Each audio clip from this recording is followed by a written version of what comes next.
భావన కిడ్నాప్ వ్యవహారంతో చాలా దారుణాలు వెలుగులోకి వస్తున్నాయి.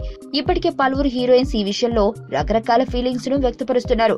ఇక లేటెస్ట్ గా సింగర్ నటి సుచిత్ర తీవ్రమైన ఆరోపణలు చేసి సంచలనం రేపింది. నటుడు ధనుష్ తనపై దాడికి పాల్పడ్డాడని ట్వీట్ చేసింది. శంభు కూడా అలాగే చేశాడని, అంతేకాదు సద్గురు జగ్గి వాసుదేవ్ పై కూడా విమర్శలు చేసి మీడియా దృష్టిని ఆకర్షించింది. అయితే ఇలాంటి ఘాటు కామెంట్స్ చేసినా కూడా ఆమె మీడియా ముందుకు రాకపోవడం పలు అనుమానాలకు తావిస్తుంది.